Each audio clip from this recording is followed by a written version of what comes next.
Hello, ഞാൻ പ്രതാപൻ. പലപ്പോഴും പല ഓഫീസുകളിലും പല കമ്പനികളിലും ഒരാളുടെ വേജസും ഒരാളുടെ സാലറിയും കാൽക്കുലേറ്റ് ചെയ്യുന്നത് അയാൾ ചെയ്യുന്ന ഡ്യൂട്ടിയുടെ സമയത്തിൻ്റെ ദൈർഘ്യമനുസരിച്ചായിരിക്കും. അങ്ങനെയുള്ള ഓഫീസുകളിലും കമ്പനികളിലും ഒരു ടൈം കീപ്പർ എന്ന് പറയുന്ന ഒരു ജോലി ഉണ്ടാകും. അയാളുടെ പ്രധാനപ്പെട്ട ജോലി അവിടെ വർക്ക് ചെയ്യുന്നവരുടെ അവർ ഡ്യൂട്ടി സ്റ്റാർട്ട് ചെയ്യുന്ന സമയവും അവസാനിപ്പിക്കുന്ന സമയവും രേഖപ്പെടുത്തുക. അതേപോലെ തന്നെ അയാളുടെ ഓരോ ദിവസവും എത്ര മണിക്കൂറാണ് വർക്ക് ചെയ്തത്, അതേപോലെ ഓവർ ടൈം വേർതിരിക്കുക. ഈ പറയുന്ന പ്രവർത്തനങ്ങളായിരിക്കും ടൈം കീപ്പർ എന്ന് പറയുന്ന ഒരാളുടെ പ്രധാനപ്പെട്ട ജോലി. അയാൾ തയ്യാറാക്കപ്പെടുന്ന റിപ്പോർട്ടിനെ അനുസരിച്ചായിരിക്കാം ആ പറയുന്ന കമ്പനികളിലും ഓഫീസുകളിലും ഓരോ സ്റ്റാഫിൻ്റെയും സാലറിയും അതുപോലെ തന്നെ വേജസും കാൽക്കുലേറ്റ് ചെയ്യപ്പെടുന്നത്.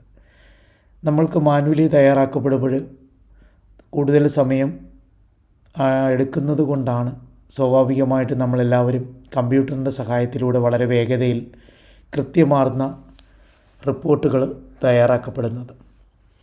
നമുക്ക് മൈക്രോസോഫ്റ്റ് എക്സലിൽ ഇത് വളരെ എളുപ്പമാർഗ്ഗത്തിൽ നമുക്കൊരു ഓഫീസിലെയോ ഒരു കമ്പനിയിലെയോ ഒരുപാട് എംപ്ലോയീസ് വർക്ക് ചെയ്യുന്ന സ്ഥാപനങ്ങളിൽ വളരെ ഈസി ആയിട്ട് തന്നെ തയ്യാറാക്കാൻ പറ്റുന്നുണ്ട്.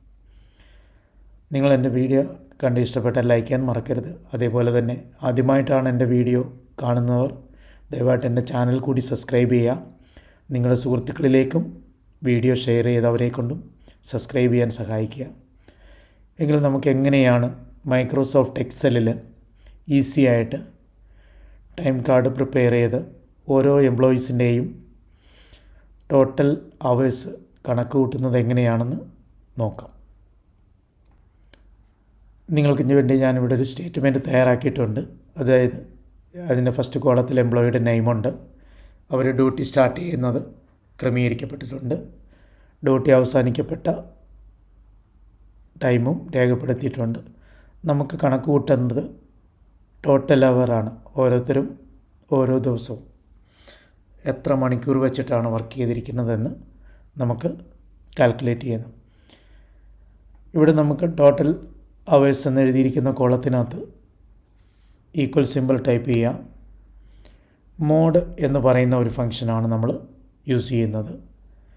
മോഡ് ഫംഗ്ഷൻ്റെ ബ്രാക്കറ്റ് ഓപ്പൺ ചെയ്തതിന് ശേഷം ടൈം ഔട്ട് എന്ന് പറയുന്ന കോളത്തിൽ സെല്ല് സെലക്ട് ചെയ്ത് മൈനസ് സിമ്പിൾ കൊടുത്ത് ടൈം ഇന്നെന്ന് പറയുന്ന കോളത്തിലെ സെല്ലിൻ്റെ അഡ്രസ്സും സെലക്ട് ചെയ്ത് അതിനുശേഷം നമ്മൾ കോമ 1 എന്ന് പറയുന്ന വാല്യൂ മെൻഷൻ ചെയ്യുക. ബ്രാക്കറ്റ് ക്ലോസ് ചെയ്തതിന് ശേഷം ഇൻറ്റു മാർക്ക് കൊടുത്ത് 24 അവേഴ്സ് എന്നുള്ളതിന് വേണ്ടിയിട്ട് 24ഉം മെൻഷൻ ചെയ്ത് എൻ്റർ കീ പ്രസ് ചെയ്യുക. ചെയ്ത് കഴിഞ്ഞാൽ ഈ പറയുന്ന എംപ്ലോയി ആ ദിവസം എത്ര മണിക്കൂർ വർക്ക് ചെയ്തിട്ടുണ്ട്. ഈ പറയുന്ന സെയിം ഫോമുല തന്നെ താഴേക്കുള്ള സെല്ലുകളിലേക്ക് അപ്ലൈ ചെയ്യാൻ ഒന്നുകിൽ നിങ്ങൾ ഉപയോഗിക്കപ്പെടുന്ന മൈക്രോസോഫ്റ്റിൻ്റെ പുതിയ പതിപ്പുകളാണെങ്കിൽ എളുപ്പമാർഗ്ഗമാണ്. നമ്മുടെ ആ സെല്ലിൻ്റെ റൈറ്റ് സൈഡിൽ ബോട്ടമിൽ ചെറിയ ഒരു ബോക്സ് വെച്ചിട്ടുണ്ട്. അതിൽ ഡബിൾ ക്ലിക്ക് ചെയ്താൽ മാത്രം മതിയാവും. ഓട്ടോമാറ്റിക്കലി ബാക്കിയുള്ള സെല്ലുകളിലേക്ക് ഇതേ സെയിം ഫോമുല കോപ്പി ചെയ്ത് കാൽക്കുലേഷൻ നടത്തുന്നതായിരിക്കും. അതേസമയം നമ്മൾ ഉപയോഗിക്കുന്ന മൈക്രോസോഫ്റ്റിൻ്റെ പഴയ വെർഷനാണെങ്കിൽ ഈ പറയുന്ന സംവിധാനം നമുക്ക് സാധ്യമല്ല. അങ്ങനെയുള്ളവർ ആ സെല്ല് സെലക്ട് ചെയ്യുമ്പോൾ തന്നെ നമുക്ക് റൈറ്റ് സൈഡിൽ ബോട്ടമിൽ ഒരു ചെറിയ ബോക്സ് വന്നിട്ടുണ്ട്. അവിടോട്ട് മൗസ് പോയിൻ്റർ കൊണ്ടുവെക്കുമ്പോൾ നോർമലി നമുക്കറിയാം MS എക്സലിൽ മൗസിൻ്റെ പോയിൻ്റർ പല സിമ്പലുകളായിരിക്കും പലപ്പോഴും വരുന്നത്. ചിലപ്പോൾ നമുക്കൊരു കൈപ്പൊത്തി സിമ്പൽ വരുന്നുണ്ട്. അതേപോലെ തന്നെ സെല്ലുകളുടെ പോർഷനുകളിലേക്ക് മൂവ് ചെയ്യുമ്പോൾ ഒരു പ്ലസ് സിമ്പലായിരിക്കും വരുന്നത്, ഒരു 3D ഷേപ്പോട് കൂടിയത്. മറ്റൊന്ന്, നമ്മൾ ഇതുപോലെയുള്ള ഫോമുലകൾ എൻ്റർ ചെയ്തിരിക്കുന്ന സെല്ലുകളിലോ അല്ലെങ്കിൽ സെല്ലുകളുടെ കോർണറിലോ കാണുന്ന ചെറിയ ബോക്സിൻ്റെ ഭാഗത്തേക്ക് മൗസ് പോയിൻ്റർ കൊണ്ടുവെക്കുമ്പോൾ മറ്റൊരു പ്ലസ് സിമ്പലായിരിക്കും ക്രിയേറ്റ് ആവുന്നത്.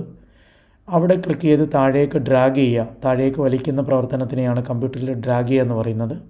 അതിൽ ക്ലിക്ക് ചെയ്തുകൊണ്ട് മൗസ് റിലീസ് ആവാതെ തന്നെ ക്ലിക്ക് ചെയ്ത് താഴേക്ക് വലിച്ചു കഴിഞ്ഞാൽ നമ്മൾ മുകളിൽ അപ്ലൈ ചെയ്തിരിക്കുന്ന ഫോമുല എന്താണോ അതേ സെയിം ഫോമുല മറ്റുള്ള സെല്ലുകളിലേക്ക് കോപ്പി ആവുകയും അവിടെ അതിൻ്റെ റിസൾട്ട് നമുക്ക് ഫൗണ്ട് ചെയ്യുന്നതും കാണാൻ കഴിയും. വീഡിയോ ഇഷ്ടപ്പെട്ടാൽ ലൈക്ക് ചെയ്യാൻ മറക്കരുത്. അതേപോലെ തന്നെ സബ്സ്ക്രൈബ് ചെയ്യാനും. ഓക്കേ.